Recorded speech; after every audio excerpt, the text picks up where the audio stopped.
And it's like, why do we find trauma sexy? Bitch, what I was trying to say is this situation got me so wet and so dry at the same time. Exactly.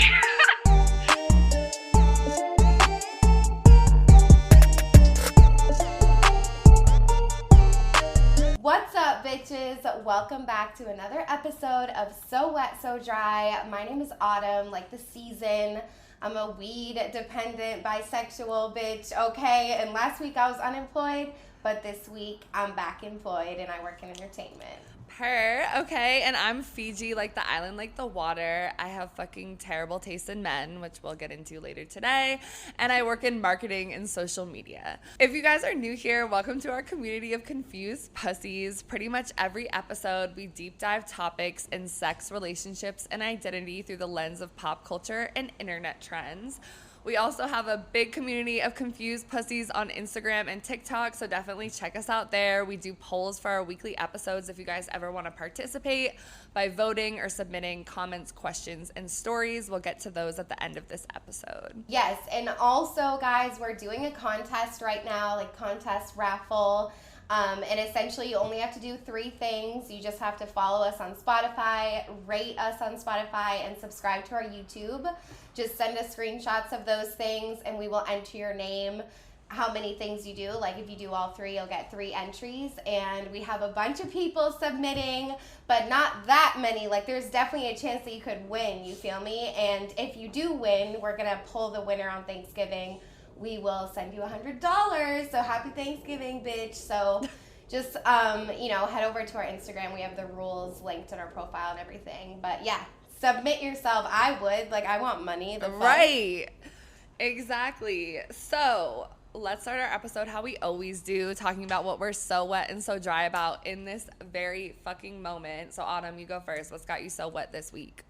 Yeah, so basically, and this literally happened like 10 minutes ago, but I think I have a job. Last week, my so dry was that I'm unemployed and depressed, and I told y'all, be delusional. What did I say? What did I fucking say? Mm-hmm. And now, someone from my network just texted me, and I think I have a job now. So it's just like, it's great, but it's also like I do work in entertainment, and it's a profession that like relies heavily on referrals and knowing people. Like, it's always good to network, right? Whatever job you're in, but especially what I do, bro, like I haven't like submitted for jobs in years. It's literally just like you reach out to your network and you get something. Like, no one gives like, it's actually wild. Like, it's just different way of life. But yeah, I'm just wet about that. Like, I kind of had like a midlife crisis. I was like, I don't even know if I want to do entertainment. Bitch. You're like quarter, bitch.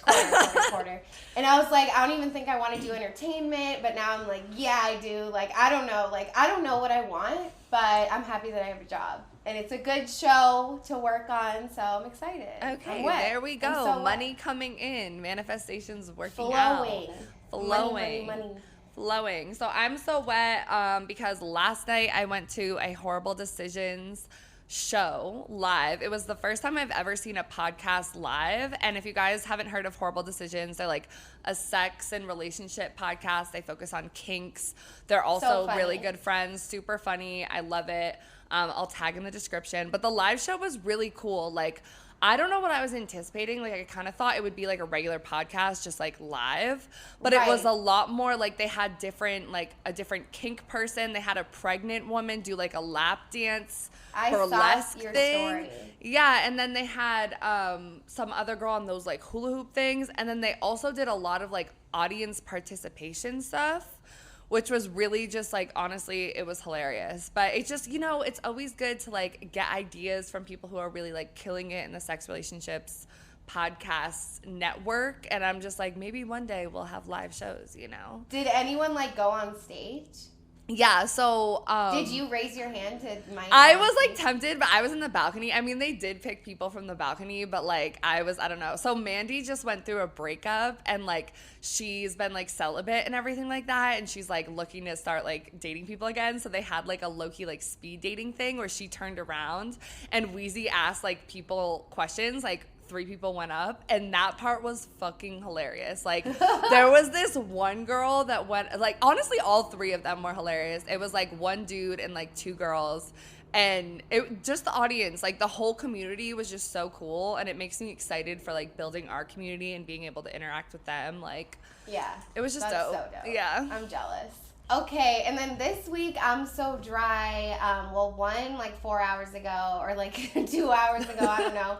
My dog like full on like ate my lipstick, and it really looked like he got his makeup done. Like his hands were like completely pink. I couldn't get all of it off. Like I don't know what to do. Anyways, I'm going to deal with that later. But also, a show that I worked on just came out literally today. I'm not in the credits. So that's really fucked up. Emails were sent, and we'll see what happens. Mm-hmm. But I literally, like, I was a big part of that show, okay? Like, whatever, it's fine.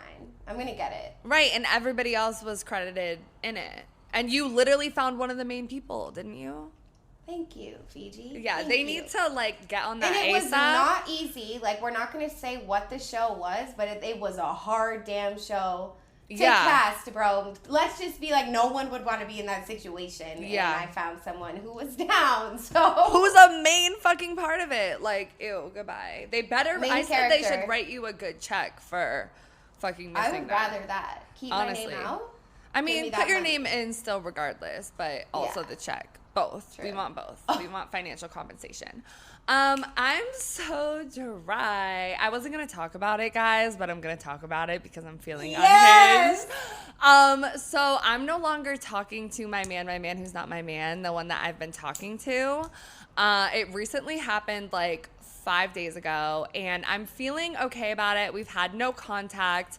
I'm dry about it, though, honestly, and I didn't tell you this, but like after the podcast show yesterday, like I was just hella fucking horny, obviously, because they were like having audience members share sex and like share like dick appointment calls and like da-da-da-da. And I was also talking to my friend who went, and she was like, you could just like hook up with him and like stay with him like on some like just sex shit. But guys, I'm an email Pisces, and like I have too many feelings, I think. Yeah, that friend don't know. To exactly know who she's giving advice to. Exactly, because like I will fuck him and then I will like love him, and that's like not ideal. It's too late. It's too late to just fuck. It's too late to just fuck, but I just want to fuck. Like So did you hit him up? Or no, what? I haven't hit him up. I haven't. Oh, good. I haven't, but I've been tempted to, because I'm like, okay, like, you know, like people have their dick appointments, da-da-da-da, and like when I was celibate, I was not caring about sex, like, at all. Wasn't even horny, like, masturbate every so often. But now, I'm horny constantly, and it's a good dick that I like fucking with good head and da-da-da-da, and I'm like, should I keep it? I don't know. But I ordered a rose. I know. It was good dick. That was maybe no, I'm not even gonna say that because that's what he wants. But like maybe you were just like dickmatized. Like maybe like maybe it was just lust, and that's what I was thinking. I was like, maybe we should just fuck and that's it. But then I'm like, then we need to not do grocery store trips and like dog walks and me make you dinner and dates. Like it needs to be just fucking leave. But I don't know. We'll see. We'll see, guys. I'm dry about it. I'm not making any sudden moves, but we're also drinking during this episode, and then it's still early, so we'll fucking see what happens tonight. I don't know. Oh, my God, bitch. I'm not going to know. We'll see. We'll see. I'm really waiting for him to contact me first, honestly. And if he does, then maybe. No, if he does, then you ignore. How bad bitch would that be? I mean, it would be really bad. But also, how bad bitch would it be for me to be like, okay, well, I just want to fuck you. And then you need to get out of my house. Yeah. Like, me and my ex-boyfriend have been broken up for over a year, and I still text him like right. 3 days. Right. Because, like, here's the thing. I feel like it is kind of like when you do find someone that, like, hits kind of all the points, like, even if they're lacking in some areas, you know? Yeah. It's like, it's just kind of scary because you're like, I'm not going to find this again for probably a while. And, like, you guys weren't even that deep, but, like, he was, yeah, bro. Yeah. So, I don't know. We'll see. I know for sure it's giving, like, the emotional relationship cannot continue. But I'm still iffy about maybe we just need some time apart. But, like, I kind of want that dick again. I don't know. But I don't want him to I don't want to boost his ego like that. So, we'll see. Right. Because that's the thing is, like, it's his loss at the end of the day if he never gets to fuck you again. For you, like, you're gonna have so much great dick in your life. Like, I know, and that's the other part of me is like, okay, just wait it out, like, whatever, like, it's fine. Like, I know I deserve better, guys. Like, after this happened, I also made, like, a, like, 20-something bullet point list of, like, my standards and non-negotiables in my dating life. Yeah, bro. Because I didn't have any before. Like, I thought I did. Long. It was long. It was sentences for each. Like paragraphs. And I was like, and some of them were really stupid and kind of basic, but like, you know, I've struggled with having standards. Though.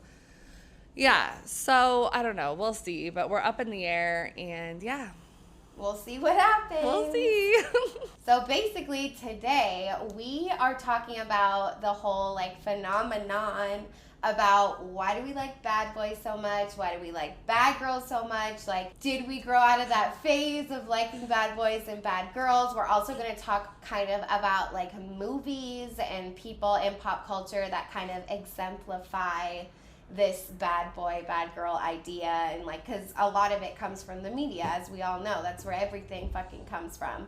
But yeah, that's what we're going to talk about. And I think first we're kind of just going to define like bad boy and bad girl. And as we were doing research and like planning for this video, like we realized like the bad girl and bad boy definitions are like very different. You know what I mean? Like some things are the same, but especially how they portray bad girls in media versus bad boys, like there's so many differences, right? So, but I feel like we can start with kind of the bad boy first. All right, so let's define a bad boy. Most of you guys have probably dealt with a bad boy or bad girl in your life before. I feel like it's a canonical event, as TikTok says. But our research and past experiences led us to believe that a bad boy is someone who's usually confident, arrogant, conceited. They kind of have an I don't need you attitude, maybe a little bit mean or offstandish. They can be mysterious, like there's more to them, and maybe they have like a soft inner core that you're trying to get to the bottom of, but they might not actually have it, but they appear to have that. And then they're rebellious, and also a lot of the research that we saw said that they're hyper masculine, and this was like kind of weird for us because we were like, wait, like what about Danny Zuko from Grease, or like emo bad boys, like rockers, like they like paint their nails, they like embrace certain feminine qualities, which I don't really know about the whole hyper masculinity thing, like in terms of appearance, but I think that's just like one element of hyper masculinity that like men adopt. Yeah. But in terms of like other stuff, I don't know. Yeah, I think there's just like different types of like bad boys. Like there's like bad boys that have like mental health and like substance abuse problems, and like there is like the tortured artist or something. But I feel like with the, you know, feminine, I don't agree with that. And it's true because I feel like it comes from like the male gaze and everything. Like they're making these bad boys, these attractive characters, like they want them to be super masculine because that's what they think all men should be. But it's like, then you think about Danny Zuko and it's like he wasn't actually bi, but like, you know, everyone... He gave bi vibes. And I feel like that's kind of bad in a way because it goes against masculinity a little bit. So it's like bad against masculinity. I don't know. But like usually they're just pretty much like bad for you. Right. They're like, yeah. And it's like when we were talking about it, you brought up like Romeo and Juliet. And, like, what was the other one you said? The Titanic, yeah, because Romeo and Juliet, it's like their families don't want them to be together. So that's obviously, like, this is someone that's bad for you. It's against your, like, social standing. And for Titanic, it has much more to do with class. Like, she's in a higher class. Like, he's in a lower class.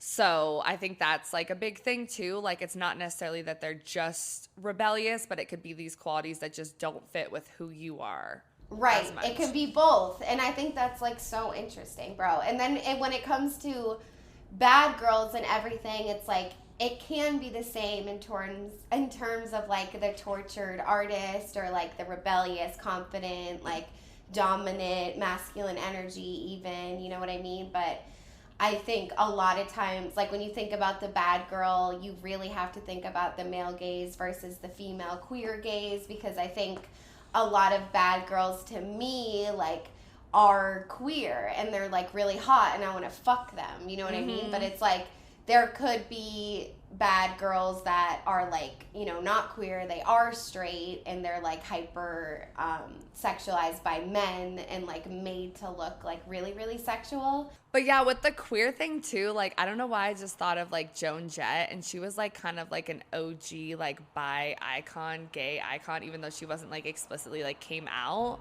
But like she had that like androgynous vibe. So I feel like androgynous women or like butch women kind of also always have that bad girl quality too, because it goes against like the ideals of femininity. So it's weird because they can be like bad in a way that's like, you know, like expanding your mind and outside of what you're like accustomed to and like exposing you to something new. But then they can also be like bad for you. Like there's so many different types. Yeah, I know. And that's why I think it's hard. And I think like the bad boy, like I would argue, is like a bigger thing than like the bad girl. Like I think it's really easy to think of bad boys and it's easy to think of bad girls too, but it's just different when it comes to women. And I feel like a lot of it has to do with like the hypersexualization, because they don't really sexualize, you know, the butch lesbians and the androgynous women, not in the same way. You know what I mean? Yeah. So, but yeah, it's interesting. But let's get into these polls too, so we can see what you guys thought. So basically, the first question we asked y'all on Instagram is, do you find yourself attracted to said bad boy / bad girls? And 63% of y'all said yes, you are attracted, and 37% said nah, not for me. And I feel like I'm wondering if the people that said no have never been attracted to this quote unquote bad boy, bad girl, or if they have and now they're just saying like, in my life right now, no, I'm not attracted to that. You know what I mean? But I definitely am. I think it's less now, but I still am, especially when it comes to like sex and stuff. Yeah, I'm like trying to outgrow it, but it's just like the sexiness part of it is just like I can't get over. And like honestly, I thought it was going to be more, and that's maybe just because both of us like bad boys and bad girls. Like I thought, cuz it's pretty much almost 60-40. Like I thought it was going to be more like 70-30. But I feel like it's because, like, men are voting, too, and they don't like bad girls because they want to fucking, like, control them into what they want them to be. You know what I mean? Like, some guys like bad girls, or maybe they lust after those girls but don't want to be with them. It's like the fun, party bad girl. But, like, at the end of the day, just like I mean, but it's like I did want to be with like a bad Me too. boy. I want like ideally I want like a reformed bad boy, and I want him to be bad in the senses where he goes against like toxic masculinity and like is an artist and like is like a little bit like different thinking. But I cannot fuck with another like in and out of jail, like comfortable being homeless, like just skating around, like womanizer. I can't like do that again. So it's like, but it's still like I feel like we just find ourselves like attracted to them. And is it because we have daddy issues? Is it because we were strippers? Like what is? I don't know. Right. Because it's like the last guy I dated was a bad boy, but I would say that the girls I've been with, they're not bad girls. I feel like college one, like first girlfriend, like a little had a bad girl quality because like one, she was non-monogamous, like she introduced you to like polyamory, which is different, and also she had like the tattoo, piercing, leather look. Like Joan Jett type of look. So like, you know, and also like your sex like was different, like it opened different doors for like, you. Kinky and degrading, like yeah, she kind of, and she, like was she bad for me? I don't know. I think she was good for me, but maybe like bad for me in the sense because like I didn't want to be poly, and I would like lie and be like, yeah, sure. I wasn't lying, but. Yeah, but it's just interesting. Yeah, so we asked you guys what you think the reason is that people go after bad boys and bad girls. And it was honestly pretty close among the 4 reasons. So the first one that won was 31% with you loving the chase and struggle. The second one right behind that is the media romanticizes them at 29%, so really close. And then it goes to 21%, you have low self-worth. And lastly, 19% people want to save people. So, like, it's all within, like, 10% of each other. It's pretty split even. And I honestly feel like the correct answer, if there is one, is it's a combination of all of them, or it could be any of them.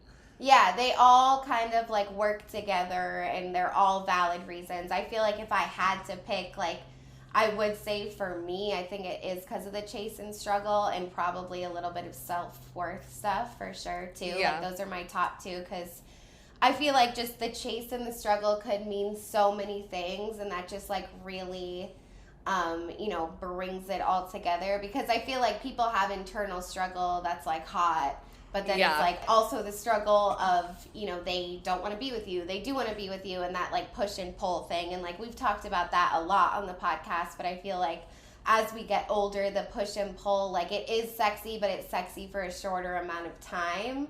Whereas like in high school and maybe even early years of college, like I could have went on with the push and pull for years. Right, because nothing mattered back then, and it was like our emotions were already chaotic as fuck. Like, we're going through puberty, we're young adults, like we feel like nothing fucking matters. Like, the pandemic's happening, Trump is president, like what the fuck is going on? I might as well be with a bad boy, But then like as we got older, like I feel like both me and you are much more stable than we used to be, and it's like the thought of like a bad boy or bad girl like coming in to like fuck up our emotional state is like kind of like nah, but like sexually.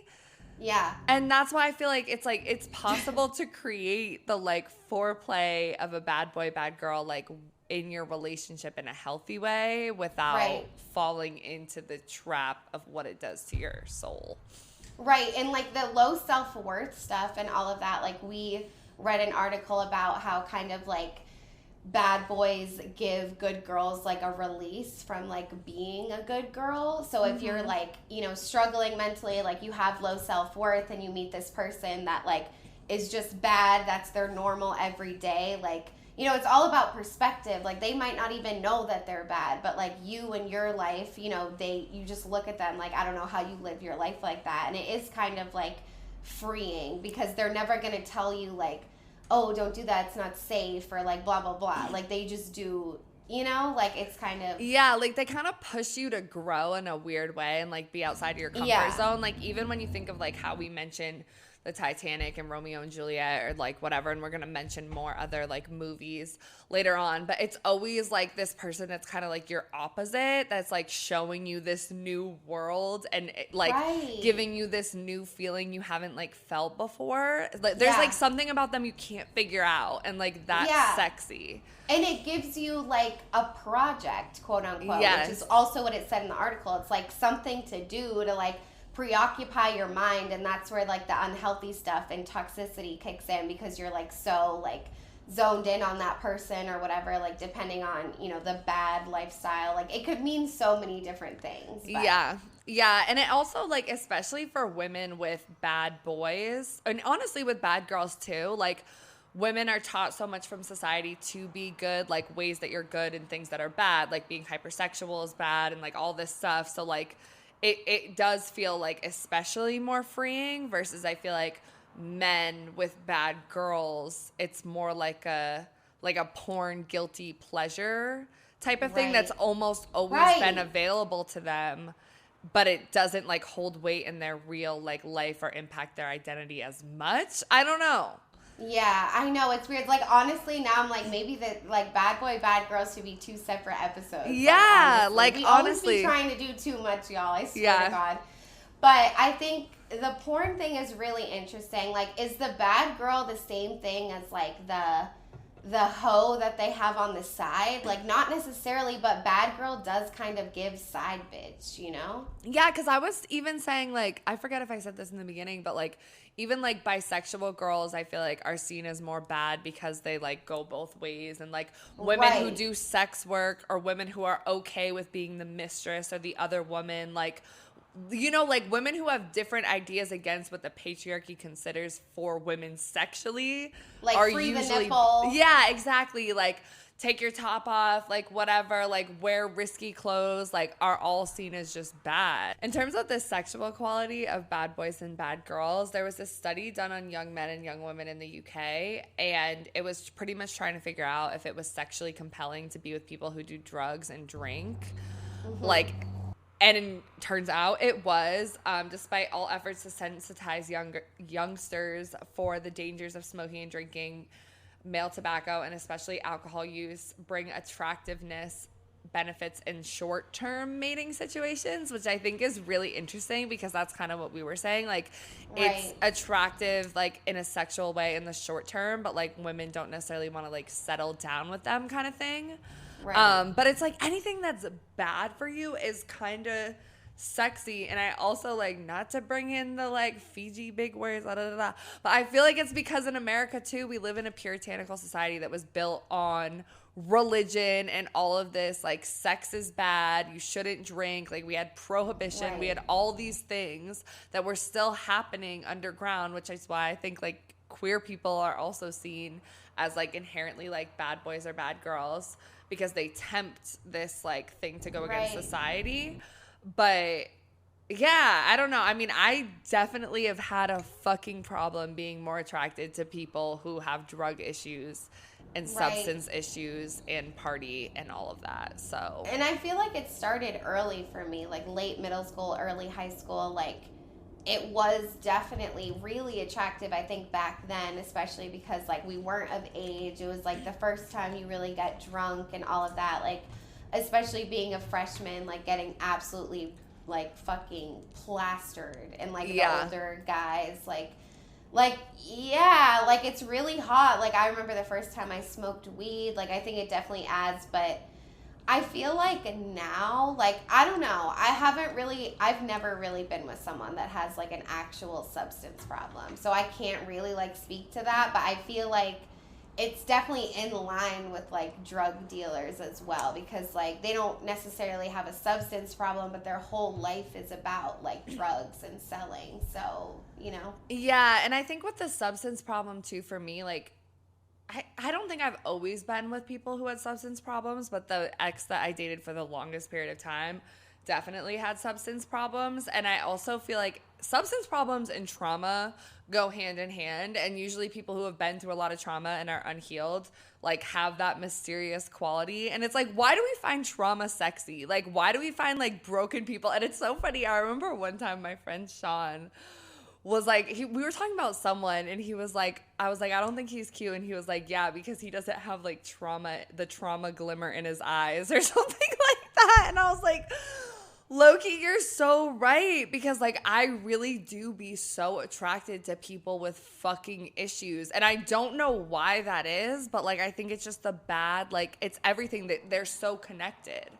I think there definitely is, like, and this was one of the poll answers too, but I think a big part of it for you, like, maybe not consciously, is, like, you do kind of want to save them. Yeah. And I feel like, and maybe now not as much, but I feel like maybe that's why it attracts you a little bit. And I also, like we said, like, they've been through struggle, and you would think that, like, you know, they'd be, like, understanding and all that, but not in your situation. Oh, but my God. Just, like, and I think it also has to do with, like, self-worth too. And, like, honestly, I've been on, like, attachment styles TikTok recently. Like, I try not to get like too much into, like, therapy TikTok because it can be, like, confusing, and I have a therapist, and, like too much self-help is, like, whatever. But I did watch this one TikTok that seemed like a pretty credible doctor, and they were just talking about, like, oh, if you find yourself more attracted to these, like, bad boy, like, type of styles, like, they usually have, like, avoidant attachment styles and everything. Okay. But usually if you're attached to people like that or you're interested in them, it means that you aren't emotionally available as well. Like, because you're seeking out people who are emotionally unavailable. Like, if you were emotionally available, you would be seeking someone who meets that. But because you aren't, you're putting it on another person, but it's also a problem in you. And I feel like I definitely, like, it took me a long time to realize that. But, like, I want to save other people, but in a way, it's also me trying to save myself. You know? And that's, like, such a mind fuck.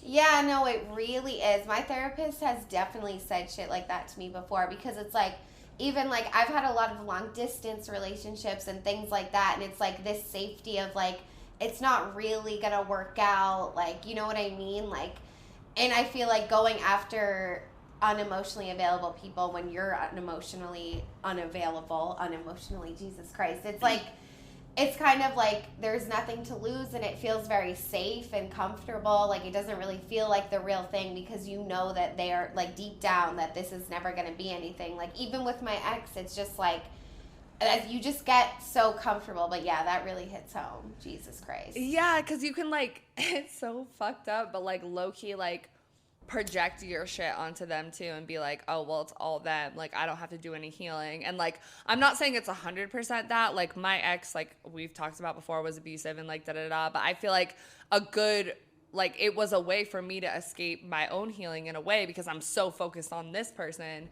versus focused on developing fucking standards and, like, what you want in a person. So, like, I don't know, if you find yourself going after, like, emotionally unavailable people, which I feel like not always is the bad boy and bad girl, but, like, usually to a point they are.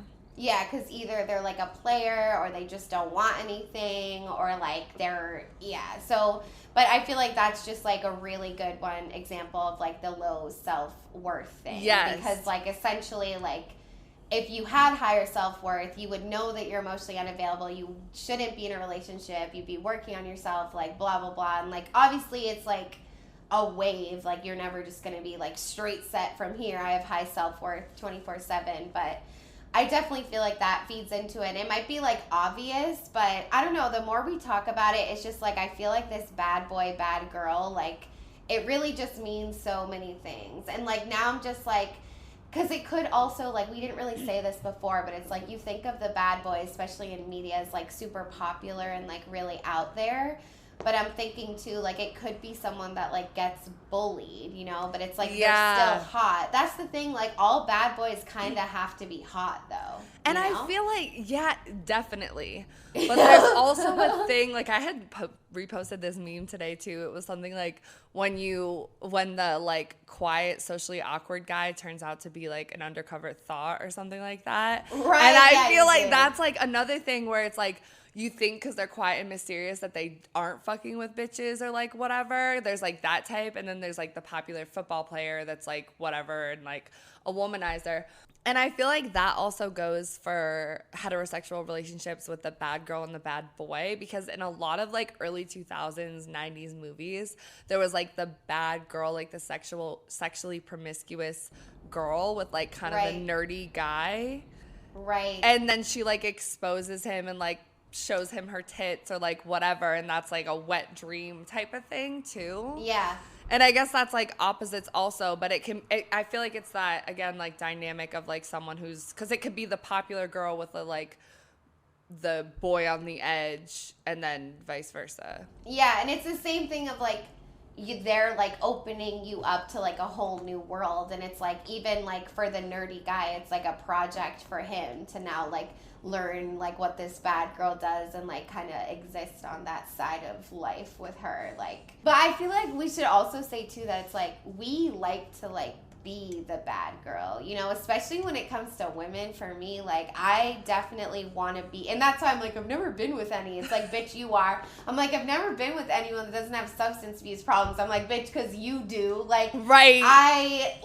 My weed smoking is definitely a problem. I'm like, I really handle it well, and you would never know, but, like, deep down, like, it's a problem. But anyway, so yeah, like, we like to be the bad girls, and it's all about, like, what we talk about. Like, we like to be the crazy one, like, out in public, like, trying to touch your dick, like, touch your, like, turn you on, like, that's the shit that we be on. And it's just, like, it always mind fucks me in my head, because it's like, oh, like, we want to be the bad girl, but the guy doesn't want the bad girl. Like, he wants the good girl. But it's like, why can't we be both? And that's what our whole podcast is about, duality. Because I firmly believe I have good girl qualities. And like, so do you, bro. Like, you're, like, the most loyal bitch ever. That's, like, good girl number one. Right. Like, you hold it down. You know what I mean? Like, I low-key have to work on it. Like, I do hold it down. I couldn't say, like, my biggest thing is that I'm loyal. You know but what you're I mean? much more like, yes, daddy, like like submissive in terms of like Soft the girl decisions shit. they like soft girl, exactly. Yeah. And I feel like I was thinking that too, because I'm like, I be in the house, especially lately. Like I be going Yeah, to like yoga, cooking I be in my dinner. meetings. I'm like,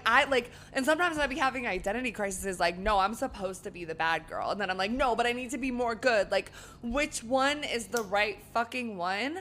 But it's like, it should be both, you know? Like, you can be, just like we said, you could be a green smoothie drinking fucking bitch and also smoke cigarettes. Like, I feel like it's both. Like, you need to be able to know when to play it up and down, and that's just on maturity.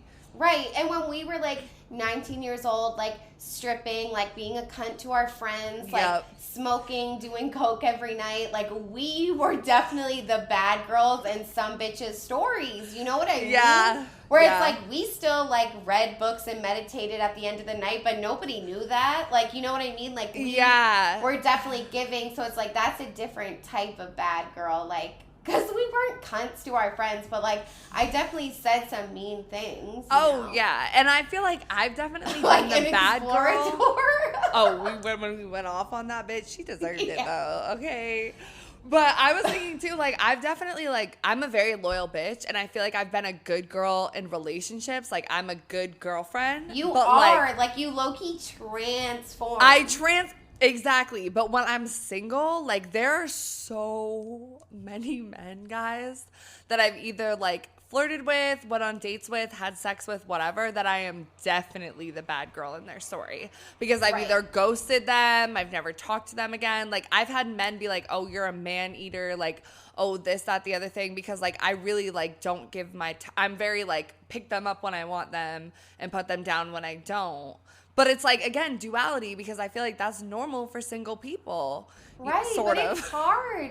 Because then we realize, like, if you go full good girl, then you're not exciting anymore. You're just the wife at home. So there's really no way to win. And, like, all the shit we're talking about is very misogynistic, and we understand that. Yeah. But unfortunately, that's the level men are at. Like, sorry, like, don't hate the player, hate the game. Like, we're just trying to survive out here. You know what I mean? Like, do I want someone that's going to look at me like a bad girl and a good girl and all that I am? Yes. Has that happened? Not really. Like, because even it's when I always was a transition. stripping, like even this girl I talked to like a little while ago, she's like, if you go back to stripping, like, I don't think I can be with you. That's not respecting the bad girl that I am. Right. I'm like, oh, okay. So if I change careers, you would break up with me. Awesome. Cool. And that's like, why do we even have to see stripping as like a bad thing? Like, and I feel like that's how I be in my single relationships versus in my single life versus my relationship life, because I do fucking transform. And I feel like you do. It's partly society, like, and my boyfriends, but it's internalized misogyny, because I'm like, and then also the good girl gone bad thing is such a thing. Like, when you think about Rihanna, like, went through the abusive relationship with fucking Chris Brown, and then the whole album is called Good Girl Gone Bad, because it's like, you did everything right. And that's why I feel like I'm mostly why I became a bad girl, because I did everything right for certain boyfriends that I was with. Doesn't fucking work out. They don't want that either. Went to Catholic school, like, fucking, like, and that's another thing too. There's a big stereotype about like girls who go to Catholic school being bad girls, because it's like so crazy to me. Like, you really were wearing those uniforms up in that bitch. Yes, I went to 2 different ones and a Jewish school, so like I've been around the religion. Your titties like perky as fuck. Like, no, I had a vest. You could not see that shit. You had a button down and a vest. Like, yeah, you're right. We would hike up our skirts though. The Good Girl Gone Bad reminds me of, like, we wrote down to bring up when the bad girl makes the good girl gay. Yes. Because that's, like, so many storylines of, like, and just, like, in general, you know what I mean? And it's also, like, I feel like it's hot because it's hot, you know, number one, it's hot. And also it's, like, you can't really make, like, the good girl go gay. That's, like, imposing that gay is not good girl. You know what I mean? It's, like... So it's like, it's just so interesting, but I feel like that really is the ultimate bad girl because of what you're talking about. It's like, she's queer, she's making another woman question queerness, which is like, they want to keep everyone straight, so she's like double bad. And on top of that, the bitch probably has tattoos, piercings, like, and it's like hot, it's like kinky, you know what I mean? It's like, all girls, well, not all girls, but most women, like, we all think about and question sexuality. So, like, even if you think you're I don't know if all women do. Well, that's stupid. Why not? I know. I feel the same way. I think all women do, but, like, it? some women might, one, have never had the exposure, or two, just be, I don't know. I'd like to think, I feel like we're still getting to a world where it's so, like, everywhere in the same way heterosexual relationships are, where it's like you have to question it because that's just part of growing up. Like, maybe they've never had a conversation about it, but internally, late at night, they didn't, like, see a picture of fucking Alex Voss from Orange is the New Black. It was like, my pussy, like, you know what I mean? But the good girl, and I feel like it's very similar to the good girl gone bad, because the bad girl makes the good girl go gay, then she's a bad girl too because she's gay now. Yeah, because it's feeding into temptations, going against society's ideals. Like, yeah, that's why I think Catholic school girls are known as bad, because it's like growing up in Catholic school and in the church and like all of that. It's like everything is bad. Like, everything's a sin. Like, you must repent. Like, God this, treat everyone how you want to be treated. So like, you, like, Catholic guilt, they talk about Catholic guilt. Like, you're just inherently guilty for fucking everything. And then there comes a point, I feel like, in most kids and especially women's careers, lives, where you just are like, fuck it. And also there was a lot of, like, lesbian play going on in my, like, early middle school, elementary school among the girls. And a lot of them that I went, it was like 12 kids in my class at one of the schools I went to, and like 6 girls. I swear at least more than half of them are gay or bi. I did a lot of lesbian shit when I was younger too, like a lot. Yeah, I did too, like, and I didn't think about it till like, later, like, because we were practicing right for boys. Like, yeah, no, you're not. We were like scissoring. But also, the good girl gone bad too. It's like so hot because, like, also you think of the good girl as like someone that's like pure and maybe like a virgin. So it's like the good girl in the movie on her 16th birthday, like she's never even seen a dick before, and it's like extra hot because she's like a virgin, whereas like the bad girl probably gets trashed as a slut most of the time. Like you said, like maybe she has a high body count, so it's just super interesting. But when it comes to women, like, it's all about the sexualization. Where with men, there's no sexualization. Like, I guess maybe if they take their shirt off, but it's like even not that, even though, because I feel like more often than not, the bad boy is like the drinker, addict, smoker, like on the fringes, he's like not really the athlete. Like, there is, like, the womanizer aspect, like, they're bad for you, but I feel like the, like, classic bad boy is, I don't know, not he's as like much maybe that. a little greasy, like he's tired. Greasy, works on cars, makes he music, has like dirt on his face, has problems at home, has a single mom, like, definitely didn't do his homework, like, just moved to town, like, yeah, like doesn't clean behind his ears, but like ew, he's not dirty. I don't know about that. Like, I feel like there's like a grease aspect, but like I don't know about like the ears. Yeah, I know, I took it too far yet again. So moving on, one of the poll responses was that this bad boy, bad girl thing is very much romanticized in the media, and that's where it comes from and all of that. So we wanted to like talk about some films and also like pop culture. We do have like an artist thrown in here, but basically we asked y'all like, who is the hottest bad boy out of the following? And basically who Edward Cullen from Twilight won with 34%. Slowly behind at 31 was Franklin from Snowfall. Mm-hmm. 21% of y'all said Future. Good choice. And 14% said Danny Zuko from Grease that we've brought up. But if there's one thing about me, bitch, I'm a Twilight fan. I don't give a fuck. I did get bullied for it a little bit because I was like really like I had Twilight quotes on my like customized posters. Like I was very in and I was very team Edward. Like holy shit. It's like you were team Jacob. No, I don't know. I wasn't that into it actually, but like now I'm team Edward. Thank you. Yeah. Like, Jacob's a child. Edward is wise behind his ears. I know. Bitch. Later, like, I had a Robert Pattinson phase. Like, remember we were talking about this and we had everybody else listed and not Edward. And I was like, oh, Robert Pattinson and Remember Me. And then we were like, bitch, Twilight. Like, how could we fucking forget? I like, know. And at first I was like, no, because he loves Bella and da-da-da-da. But it's like, really how it sets the tone in the beginning. Like, he is a bad boy, and it's by definition he's bad for her. Like, he's trying, like, he's a vampire.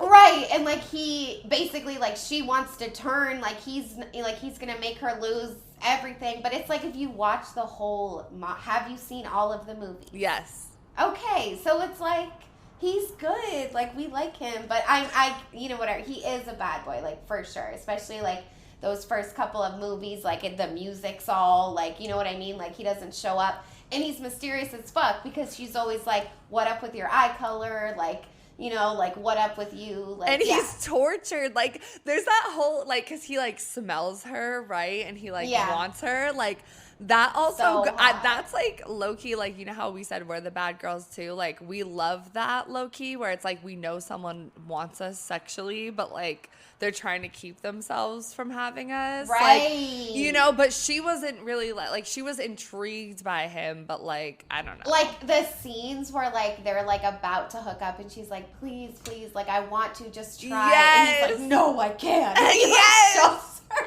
Yes. And it's like, obviously I don't like those movies for, like, the quality, like, storytelling, and, like, obviously it's, like, very cringe looking back, but just, like, the overall thing, like, I just love a good love story, you know what I mean? Like, and I just love Twilight, but I don't think Robert Pattinson, like, is hot. I wouldn't say he's attractive. I only think he's attractive in Twilight when he's Edward. And Remember Me, like, all those other bitch favorites. I think he's so hot. I know, you and everyone else, I don't know, I mean, you like skinnier guys. I don't. I think he's too lengthy and pale. Yeah, I usually don't really like pale guys as much, but I think it's just like the tortured, like, he smokes cigarettes, like, he acts like he doesn't give a fuck, like, he's smart. Like, yeah, it's not, I mean, he's just like extra pale, but maybe I only think that because of Twilight, because they definitely he is pale though. Yeah, he is. I didn't like him in Batman though either, and I feel like he was giving bad boy in, like, Batman, but, like, yeah, I feel like it makes sense for that one to be the highest, especially with, like, our followers and stuff like that. Like, I feel like Twilight was definitely a millennial thing, and we were right at the end of millennial. Yeah. Like, we were, in middle school when that came out? Yeah, I, like, caught on later. I wasn't hip when it first came out. I had a best friend that was into Harry Potter, so I was actually very, like, fuck Twilight, like, Harry Potter's what's up, like, me and my friend, like, I'd never seen Harry Potter, like, actual follower, bro. But once I finally watched, I think it was in high school, and I was geeked. But yeah, I the next one is Franklin, and this is 31% right behind it. I fucking love Franklin, guys. Like, I am obsessed with him. I'm not just obsessed with him, but I'm also obsessed with Damson Idris. Like, Damson Idris is, like, my ideal man. Like, he's dating Lori Harvey right now. Like, I just, like, if I could, like, create a man to, like, walk in my life, like, he would be Damson Idris. But pretty much in Snowfall, like, he's kind of a good boy. Like, he's, like, good in college. Like, he's really smart. Like, all of these things, and then he gets approached by someone, I believe in the FBI, CIA, something like that. And it's during, like, the crack epidemic of the 1980s, and Franklin becomes, like, a pretty much kingpin for selling crack, and, like, kind of destroys his fucking neighborhood in California, and, like, becomes kind of like a really evil fucking person. And if you watch the whole show, spoiler alert, he ends up becoming a crackhead at the end. But, like, I feel like it's that, like, I feel like it's also because he was good, and you see him transition from, like, a good, like, stable, he's very, like, stable mindseted, like, quiet, like, to himself, like, he thinks things through, and then he ends up having to make all these, like, bad decisions, like, drug dealer oriented, like, people die, like, shit happens, but, like, he's just so daddy, like, throughout it.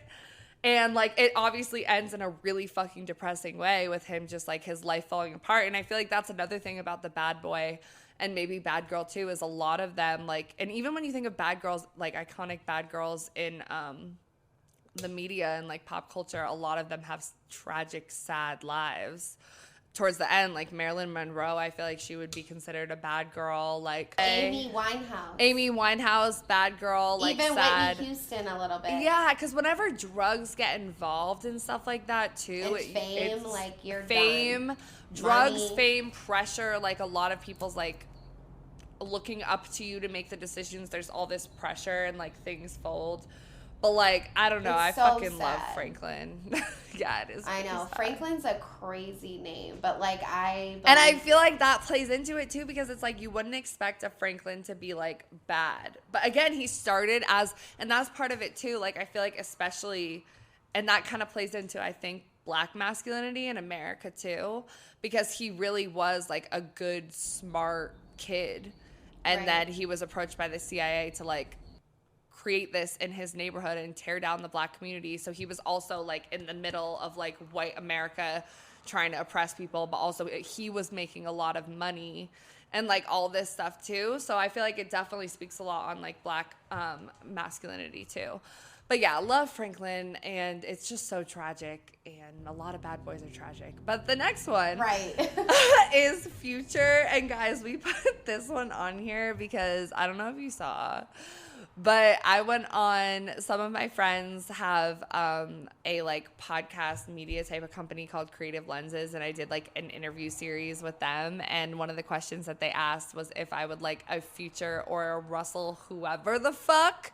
And honestly, at first I was thinking they said Russell Brand, but it's not. They meant like a Russell, some football player who I don't fucking know. So either way, it was going to be Future, but still I stand by my decision when I said Future, and it caused like people were like, what the fuck? The comment section was like, oh, she's for the streets. Yeah. Da, da, da, da, da. Like, whatever. And I'm like, look, guys, like, I get it. I don't know who this other fucking man is. But again, I'm all of a sudden a bad girl because I like a bad boy. Whatever. Yeah, people are so crazy to jump to she's on the street. And then I had a guy that I went on, guys, one fucking date with. I went on one date with him, and I told him on the date that I was like not interested. Like I was like interested, but like I was like not looking for anything, like whatever. Like 2 months later, he like went back and commented on that shit like, oh, I dodged a bullet. Like, what bullet did you dodge? Like, I ghosted him. And then he had said something. I had like posted something about ghosting, and he like responded, and he was like, oh, like kind of how you did me. And I responded. Like, yeah. Because I felt bad. And I was like, oh, my bad. I started, like, fucking with someone else. Because I did. Like, sort of, like, after. But, like, whatever. So, I don't know. Like, it sparked a fucking uproar. But anyway, I still stand by my fucking decision. Future is hot. But he's also hot in the way where it's like you would fuck him and you would go on a trip with him. But would you date him? No. Probably not. Like, maybe. I think like I might be all talk because I think no. Here's what it is. I think maybe what the phase I really haven't moved on from is wanting to change someone.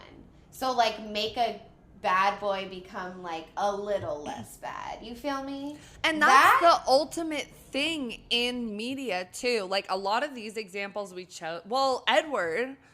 Because Edward was, like, bad, but, like, became good. Like, they had a baby. Like, they became the love of their life. Like, It's a thing where it's, like, the woman will, like, come into your life and, like, change you. But, like, how often does that really happen? And it's a lot of fucking labor.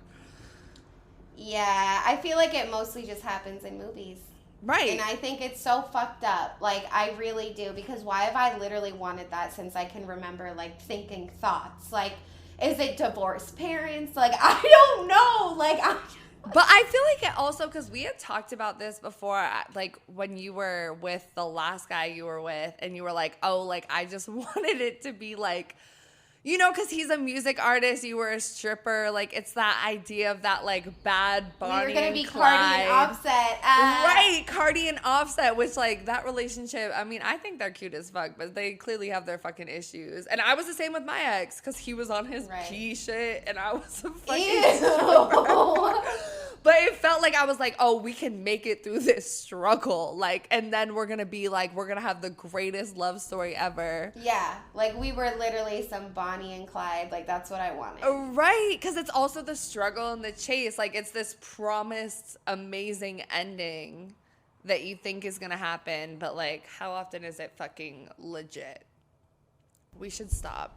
But it's low self-worth because why was I so okay with him, like, being my P, quote unquote, you know? He wasn't, but, like, he probably would like to say that he was.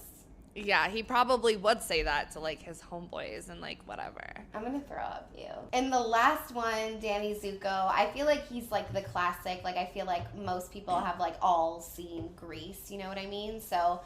But he was the classic bad boy, and Miss fucking Sandy was the classic good girl. You feel me? And she really was good girl gone bad. You know what I mean? But but he at the end where she wore the all black, iconic. Like it was like a that sexy for outfit. Yeah, it was so good. Yeah, I feel like everyone. I never did it, but a lot of people did that Halloween costume. Yeah, like it wasn't sexy because I was literally like 9, but like it was cute, but. Yeah, I don't know. I love that movie, and also, fun fact, I was in the musical Grease freshman year of high school. I was a featured dancer, excuse me, okay? Okay, hot. So... Actually, my Catholic school did Grease, yeah, too. a lot of schools do Grease. It's such a fun show. Just, like, a lot of dancing and shit. But, yeah, he, like, the leather jacket, like, it's really textbook, you know what I mean? Like, that one is so obvious. Yeah, like, he's definitely, like...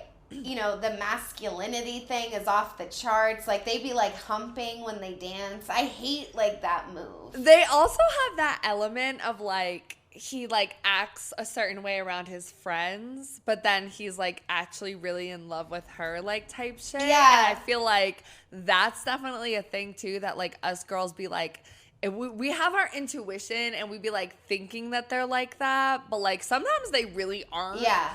I don't know, but, like, you always want to think, because I feel like when guys get around their guy friends, they be like, oh, yeah, I just fucked her, and da-da-da-da. And that's but, like, literally how he is, like, around his friends. He's like, yeah, we were, you know. And then, like, he's like, Sandy, oh, my God, it's so good. Sandy, like, baby. The difference is actually crazy. And then, like, the iconic scene where, like, Danny and his friends are there, and he sees Sandy, and he's, like, acting all weird. And she's like, who the fuck are you? Right. He's like obviously like over dramatized, but that's like how guys be too. And it's like weird because like I feel like we've been talking a lot about like the loner bad boy that doesn't really have anyone, but that's he definitely was the popular bad boy. Yeah, because he was definitely popular. Like he did the kind of bully. Like they made fun. Like him and his friends like made fun of like that nerdy guy and like misogynistic. And she was like, Danny, this is not what you're like da-da-da. But it was like when he was removed from more of the like patriarchal lens, da-da-da-da, then he was definitely more whatever. But I'm like, because we were looking at him as feminine, but I'm like, maybe in the 1950s that wasn't feminine. That was seen as way more masculine. Yeah, I don't think it was. I think it is kind of like a style thing, and like he was also, you know, dancing and singing, which is like, you know, a lot of people think like, oh, if you do theater, you have to be a gay man, which is like crazily not true. Now I feel like they think that, but back then I don't think like, they did. Yeah, because they had like all the mafia guys like loved like Frankie Valli, who like sang in a high ass voice, and like I don't know, like I remember my Nana telling me about like loving Elvis because he was like a bad boy, and they would like cut him off from like chest up or whatever because they didn't want to show his hip movements and stuff like that. So like, what about that part is bad? But when you said Elvis, it made me think of like his Uncle Jesse from Full House, kind of like a bad boy. Oh my God, he's just like that. Yeah, he is definitely kind of like bad boy, but he has his wife. Pre-Becky, like he was like hard. Pre-Becky? Like Becky's his wife. Becky. Why did I think Becky was the name of Kimmy, but Kimmy's different. Yeah. Yeah. Pre-Becky, he was, but that's also like the epitome of bad boy gone like good, loving, whatever. Becky and then they have the sons. Him. And he was a good dad. Like that's the thing too. I feel like bad boys can be like good with their younger siblings. And even before the kids, like, he had his 3 nieces, and like he would use them OD to get women, like type shit. Like he definitely was, bro. Oh my God, John Stamos is definitely still daddy. I almost watched Fuller House on Netflix the other day. I never watched it, but like it's on there. I'm like, It's not good. And also the girl that plays DJ Tanner is like a total Trumpy, bro. Like she sucks. But the girl that plays Stephanie is a bad bitch. We like her. Yeah, she was I know she had addiction problems. Didn't they both have addiction problems? Child stars. They went through some shit on that fucking Mary-Kate and show. That show was so... It, like, really ruined it for me, like, to know how toxic it was and how, like, inappropriate the dads, like, not the dads, but all of them were. But all of them were, yeah. It's kind of, like, cringe to think about. And the dad, the main dad, Danny, he was, like, literally the worst of them all, and he was all, like, yeah, because he was a comedian and would make, like, sexual shit all the time. In front of, I know, oh my God, that's literally so tragic. I, like, deep dived that whole thing, like, one day, like, a year ago, and I was just, like... I was obsessed with Mary-Kate and Ashley when I was younger, because, like, I have a cousin, Ella, like... And she, like, we were just super close when we were younger, which is why I remember that one of your best friend's names is Ella. So that's my a good cousin way Ella. To remember, But, like, we were, like, born in the same year, so we would always be, like, Mary-Kate and Ashley and, like, play it and, like, da-da-da. So I've been obsessed with them. But I wonder how they're doing. Hope they're doing well. I think they are. I think they are doing well. But yeah, so Danny's really just like the classic one. But as you can see, like Danny, Zuko, Future, Franklin, Edward, like they're all very different. Like one's a vampire, one's a rapper, one's a fucking singer, and Franklin fucking crackhead type shit. Like, but also like empowering, dealer, like systems of oppression, like all that shit. Yeah. So it's a lot. Like I honestly like think that the examples we chose, like none of them are like the same. Like they really are like different.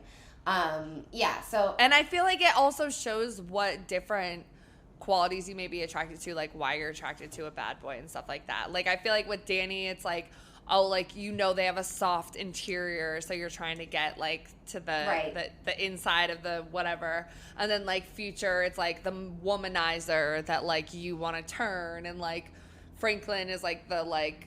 he was a good boy and then he went bad. Like, you know, like they all have their own kind of thing, which kind of speaks to what we were saying. Yeah, it's not just appearance. Like they have their whole thing, like their whole storyline, and they're all like different. Like it's cool. Yeah. So the next one, we asked you guys, who is the hottest bad girl? And by fucking far. You guys are so basic. Okay, but you haven't seen the movie. Don't out me. They're going to make fun of me. I know about the scene with the lighter, and I know that it's gay, okay? I know some stuff.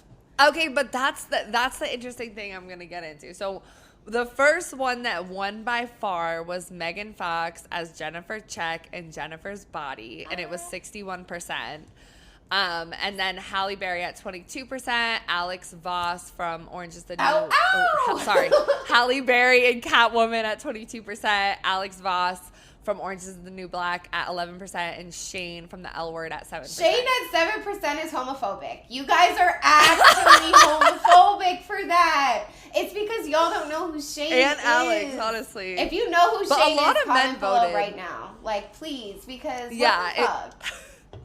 I feel like we have like a good amount of queer audience too, but like, they like Megan Fox. I feel like, those two were definitely more for like queer women versus Halle Berry and Megan Fox could be for both. Mm-hmm. You know, like it depends. But Megan Fox as Jennifer Check in fucking Jennifer's Body, guys, like I honestly had just seen the movie a year ago, and so she like rewatched it's really it not. Last night. I didn't. I rewatched it last night. You were supposed to, but it's fine. She's going to watch it because I'm like, bitch, this movie's queer. But we don't think of it as queer and we don't think of it as feminist because, and I'm going to just do some little background real quick. I had read this article because I was like, no way. Like, this movie has to be, like, feminist. And, like, why isn't it, like, put in the feminist queer category? Like, why haven't I heard about it in that way sooner? Like, why do I just think of Megan Fox as, like, male gaze icon? Exactly, like, how we both thought of her. Right. That's why I'm like, what? But just kidding. Yeah, you were like, oh, everyone's so straight, like, da-da-da, whatever. But it's because, so also I was thinking this because I watched the movie, clearly queer, clearly feminist, and then also Courtney Love. I'm obsessed with Courtney Love, like Kurt Cobain's ex whatever, and she was also like lead singer of Hole. Another bad, I would say she's a bad girl, and she was demonized by the fucking male media. But anyway, she had a song called Jennifer's Body, and I was like, is there a connection between the song and the movie? And I was looking it up and couldn't find anything about it besides a Reddit channel that said that one of the directors really loved Courtney Love, so there could be a connection. But then when I was looking at the lyrics of Jennifer's Body and then like the plot of Jennifer's Body, I was like, okay, these are clearly connected. Okay. But pretty much synopsis wise, since you haven't seen it, Megan Fox and Needy is, okay, I'm going to call her Jennifer, Megan Fox, and Needy, who is Amanda Seyfried. I be knowing about Amanda Seyfried, bruh. Yeah, she's honestly iconic. Like, she doesn't get her flowers as much as she should. I know, like Mamma Mia, Dear John, like iconic movies. I don't know about those. I was thinking more like Mean Girls. Yeah, dude, I know. I always forget about her in Mean Girls because, like, I feel like she plays soft girls a lot. And in Mean Girls, she's like, but anyways, yeah, continue. Yeah, so they've been best friends since, like, forever. And Needy is much more of, like, a good girl. She has a boyfriend who she loves, like, dearly. And Jennifer is, like, the hot, like, popular bad bitch girl who gets, like, all the guys. Like, it's alluded to that she has a high body count, like, whatever. Like, it's kind of like good girlfriend and bad girl. Okay. Whatever. But so pretty much there's sexual tension from the jump. Like, sexual tension OD, where it's, like, they've been friends, but, like, definitely could have a relationship. So they go to this, like, concert thing where, because Jennifer Check wants to see this, like, boy band, like, these, like, guys that are, like, different. They're from the city. They're not from the suburbs, da-da-da. And pretty much when they're seeing them, this fire happens. A bunch of people die. The whole thing burns down, whatever. And Jennifer gets in the van with the guys and, like, leaves with them. And Needy's like, what the fuck, like, whatever. And then Jennifer comes back and is pretty much, like, covered in blood and, like, all this stuff, whatever. So come to find out that there's, like, this boy band came to this small town to perform this, like, satanic ritual where they needed to sacrifice a virgin. And they thought that Jennifer was a virgin, but she wasn't. So when they killed her, they stabbed her, and the whole scene kind of alludes to, like, sexual assault, trigger warning, and, like, rape. But because she wasn't a virgin, she lived and became, like, pretty much a man-eater vampire type of thing. Like, she only killed boys. So there's a whole lot of stuff going on in there between, like, queerness and, like, you know, how it is to, like, go through trauma like that. And then, like, there's a lot of different dynamics. But the interesting thing that I found, too, was when I was reading about it, they were saying, like, this movie was marketed predominantly to men because Megan Fox is so fucking hot. And in a lot of the scenes, like, her sexuality is a big fucking part of the movie. Like, she's a succubus. She's not a vampire, sorry. She's a succubus. Which, did you know that succubuses in mythology, like, eat semen? Like, they lure men in and take their semen? No. I didn't know it was semen-based. No. Anyway. So she, like, lures them in and, like, kills them, essentially. But her sexuality is a big thing, and she's really hot. She's got the later scene. She's got, like, a half-nude scene where you can't see anything, but, like, whatever. So it was marketed to all these boys. All these boys went to see the movie, and they're like, what the fuck is this? Because it's way more, like, it wouldn't really make sense to them. If they were just watching to see Megan Fox be hot, they'd be like, okay, the movie was cool. But the plot is way more for women. Right. So, honestly, Megan Fox in that movie and Needy, Amanda Seyfried, are, like, bisexual icons. Like, it's really a queer, feminist-ass movie. But I think in that time, in the early 2000s, because there were also, like, racist and ableist remarks that were made, like, throughout the movie. Like, it was very 2000s-esque. But I feel like in that time, our culture wasn't ready for a movie like that, you know? So, like, that's why we think of the movie without seeing it, and we're like, oh, like, duh, like, straight, whatever. And men still find her hot because it wasn't marketed that way. Yeah. You know? So it's kind of interesting. I didn't know, like, all of that, like, the men eater shit and, like, all that. I knew that Amanda and Megan, like, were, like, bisexual icons because it's been, like, I remember like being queer at like 15 on Tumblr, and they were everywhere. Yeah. Like everywhere. Like I was like, oh, Yeah. it's just a gay movie. Like you know what I mean? Like that's what I just. See, I didn't know that, Yeah. but I wasn't on queer Tumblr either. Right. Like it's definitely like a thing, because I feel like especially in movies like in the 2000s, like there's not a lot of like queer movies, so it's like they'll jump onto anything. But it's like only if you're in that community. But it's really interesting that they wanted to market it towards men and boys. But like it's really the storyline, if you really think about it, it's totally feminist. Yeah. It's completely feminist, but like, and that's why like the bad girl quality for men, it's like she seduces them but kills them. So she's like a bad girl in that way. But for women, she's also a bad girl because Needy clearly has like a crush on her, like is in love with her type of thing. But like they're just like best friends. I told you would love it. And they're also both femmes too, which is why I feel like it could be seen as like, oh, the male gaze like sexualizing women together, whatever. But like there's clearly like a deep past between them. It's not just like a dumb thing. It's like they have this tension building.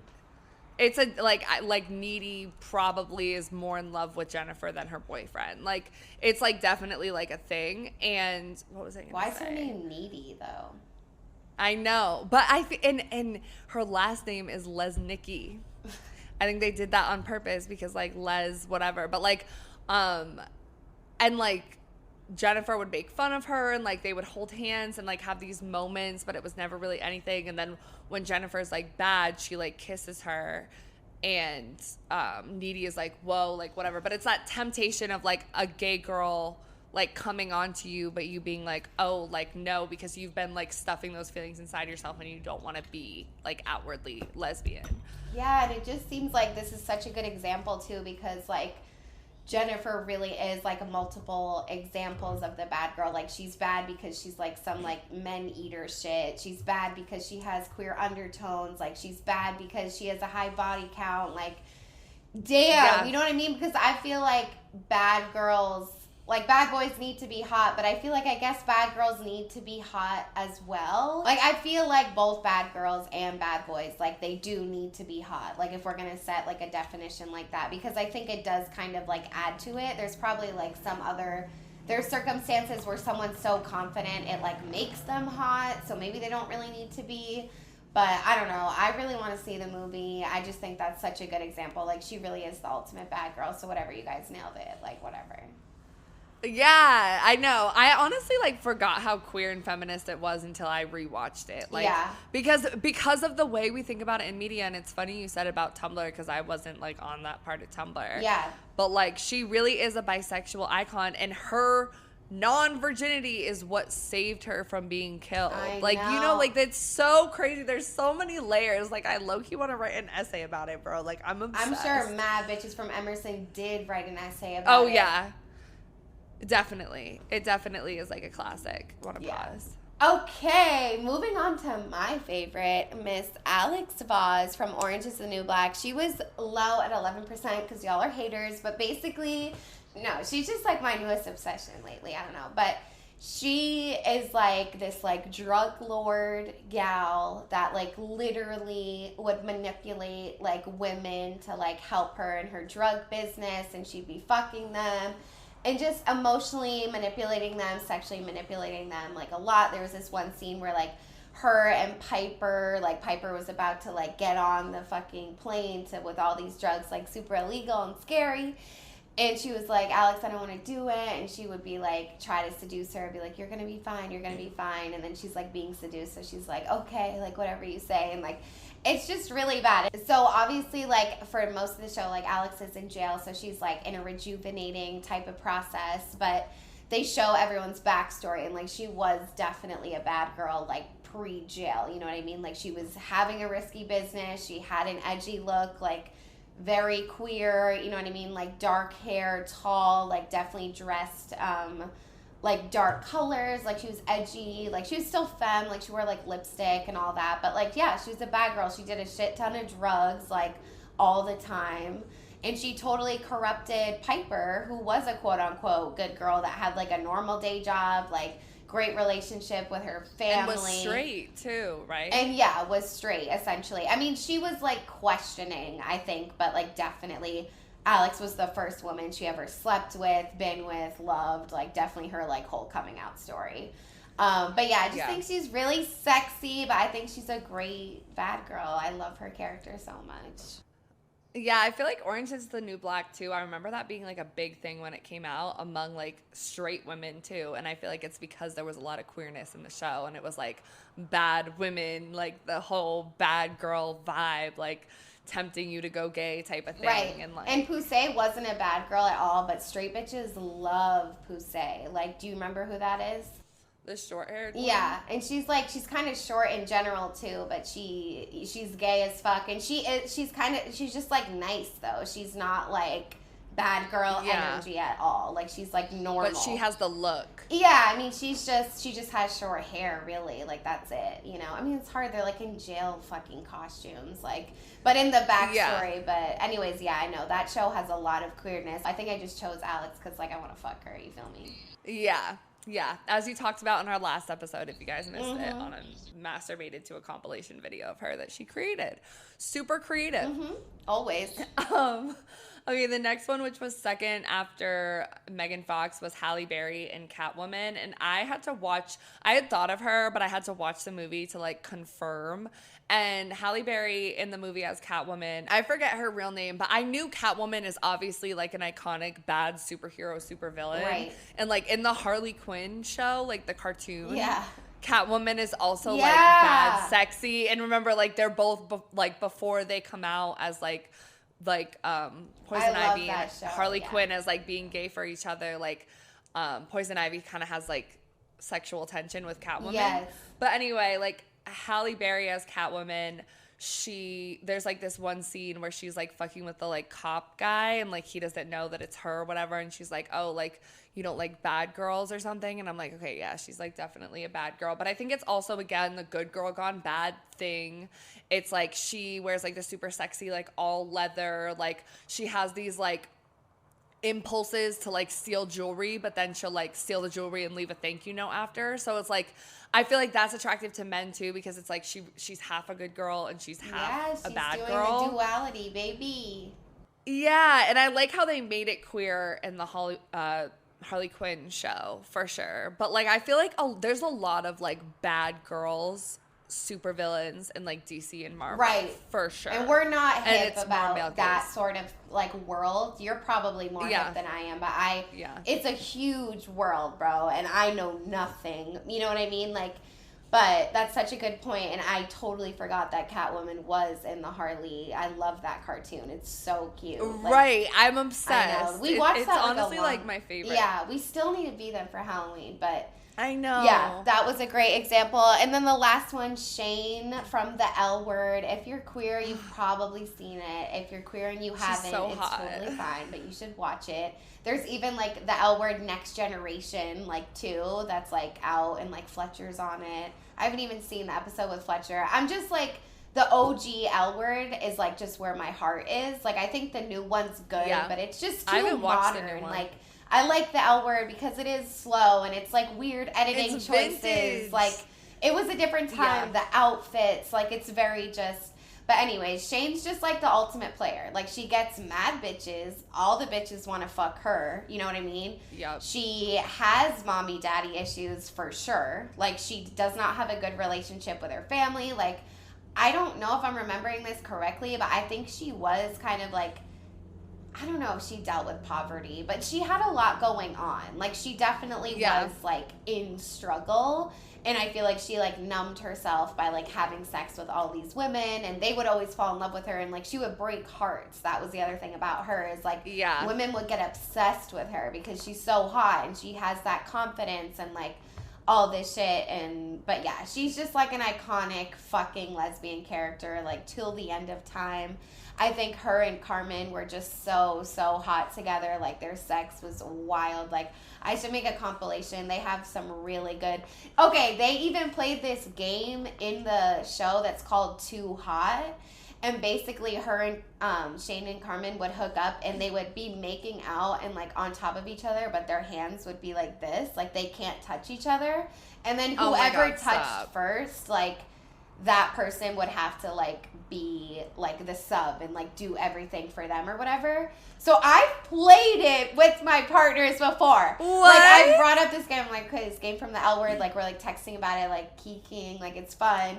And then like we meet up like later, days later, months later, and I'm like, let's play the game because now we're both hip. And it's like literally such a good No, that foreplay. sounds so like hot. you are making out, like you know I don't even like to kiss, bro. You don't like to kiss. But the game, like you can be like kind of grinding too, like it's mostly just the hands. Like you can't, but you know when something feels so good, you want to just like grab onto them. Like it's really hard. And it builds that sexual tension. But yeah, like, I learned that from the L Word. So thanks. Okay, guys. I need to rewatch. I like watched the first season and then I just keep like falling off. I would like watch it when I go to sleep sometimes. The editing it's like style, slow and like it's hard to watch, like because it's very just like now in TV, it's like bang bang boom, like. And that show is so many seasons. I haven't even seen all the seasons. Like there's different generations and everything. After too. one of the girls got cancer and died, I was out. I couldn't watch it after anymore. Damn. So I was like, oh, that's too sad. I'm gonna go.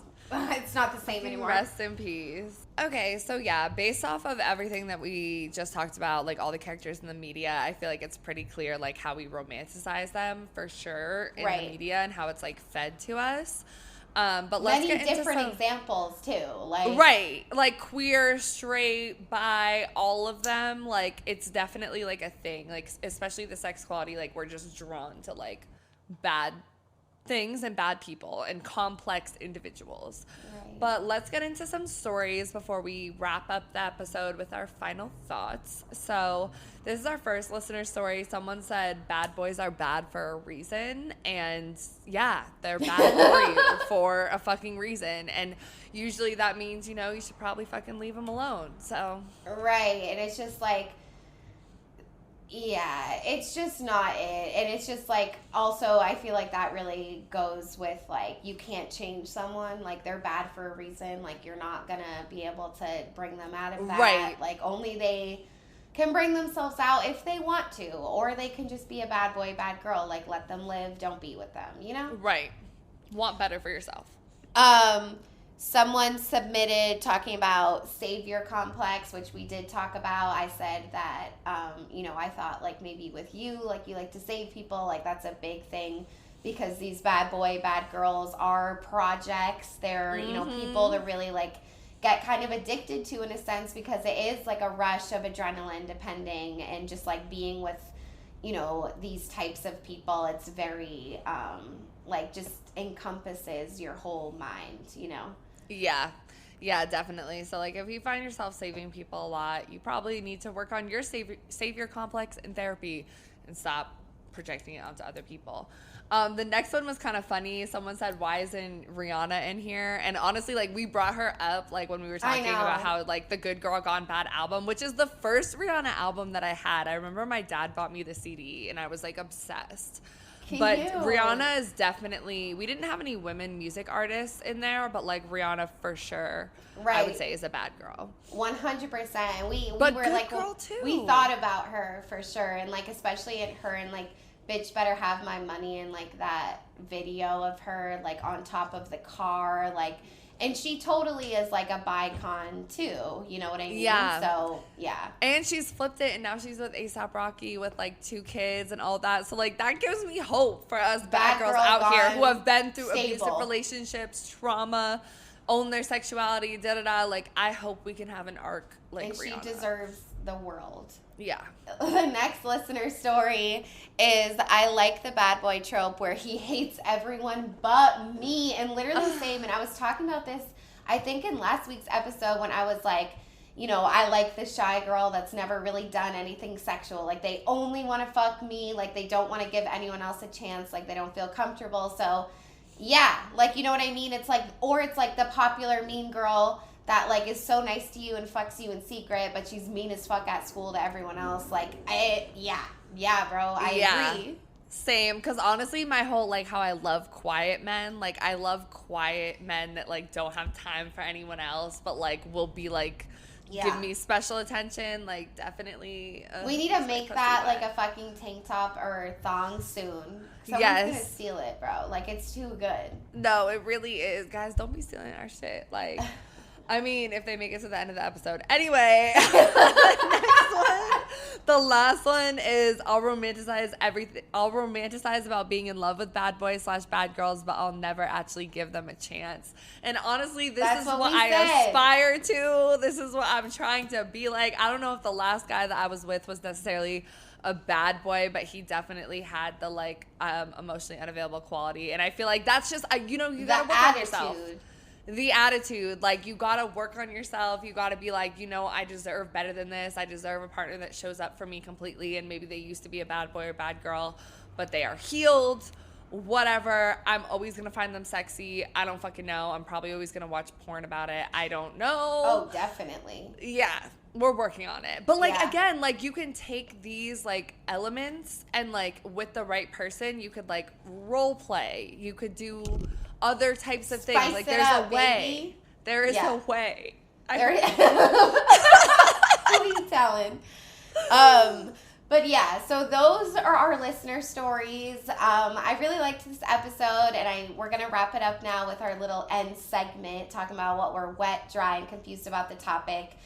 And, you know, I stay. Like, we said we were so wet about bad boys in the beginning. Like, we're so wet about being the bad girls sometimes in relationships or, like, crushes or whatever. So I feel like I'm so wet that, like, we're able to, like, take these, like, 2000s movies and, like, talk about it in, like, an intersectional feminism lens and, like, really dig deep, you know? It's like... Because it's like traumatic, like growing up and like with the bad boy and good girl, like it's fucking exhausting. But like having these conversations and like identifying, you know, what these ingrained things are, like it just helps you get better. Like we're not going to always love the bad boy. Like I guarantee you we will get to a point someday where like we're truly just over it. I think that, I mean, I'm just not there yet, and that's okay. Yeah.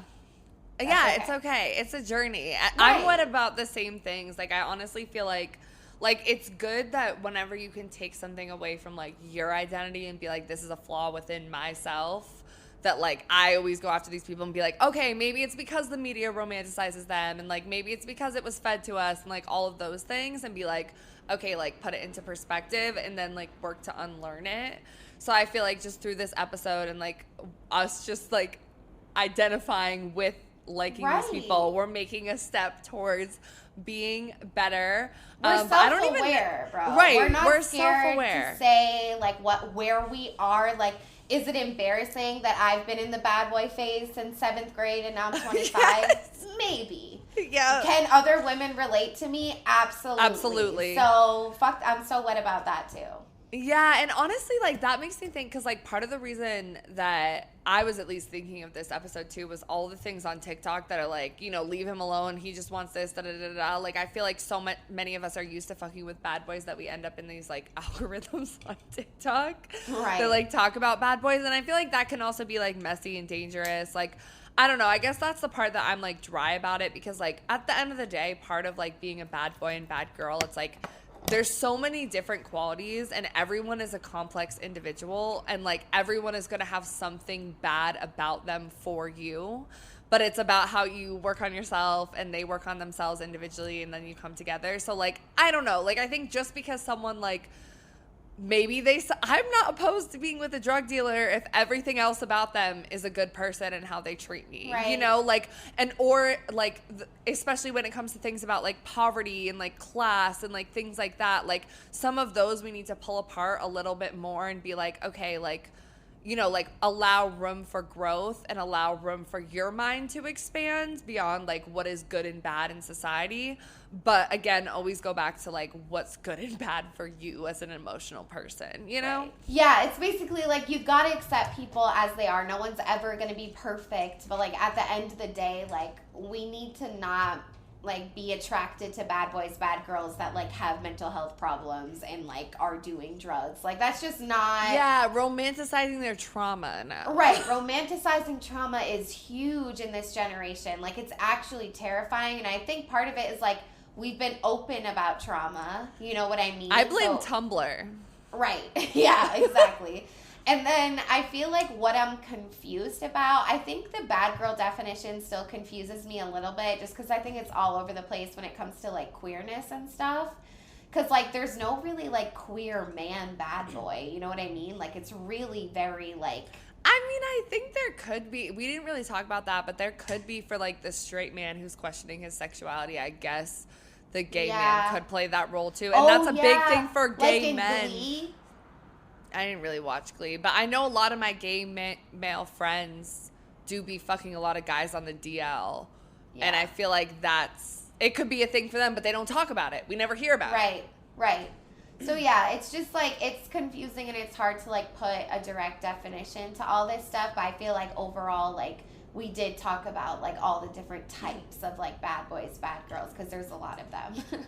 Yeah, I think I'm just still confused about, like, what exactly is, like, the root cause of why people are this way. Like, I feel like all of them make sense. Like, the chase, the struggle, the media romanticizes it, like, low self-worth, you want to save people. Like, I think it's a combination of all of them, but it hits on so many things where it's, like, we want to get over it, but, like, how much fucking work will that take and how old will we be? Like, you know what I'm saying? Like, is it just, like, the generation that we live in where we're exposed to media so much and, like, we're not used to, like, building these intimate relationships? I don't know. Like, I think it's like we have to work on ourselves, bro. Yeah. Like, the whole, like, if you're not emotionally available, you'll attract that same energy. Like, I think once we, like, really step into our power and, like, are, like, strong with our list of negotiations, like, feel just, like, I don't know, like, I feel like then we'll move more away from, like, the bad boy stuff, I think. Yeah, I agree. And I also feel the same, like, confused about my own identity. Like we talked about, like, we both feel like we're good girls half the time and bad girls half the time. And again, like, I feel like I always say, like, we always want to talk about duality, but it's still hard to, like, figure out within yourself. And there's bad girl qualities about myself that I am not willing to let go of because they can be cool or they can be fun or, like, whatever. So I'm definitely still confused about that. Yeah. But let us know what you guys think. What had you wet? What had you dry? What had you confused about this whole episode topic and your sexual relationship identity experiences with bad boys and bad girls and being one? Or bad non-binaries. I don't know, like femme, mass, whatever you identify as. So, yeah, this was definitely an interesting episode. We've been wanting to do it for a while, and I think it resonates with both of us quite a bit. So right, and yeah, wherever you guys are listening right now, please make sure to follow, subscribe, like, share with a friend that likes podcasts about sex, relationships, identities. If you think they'd like our, vibe we got going on over here.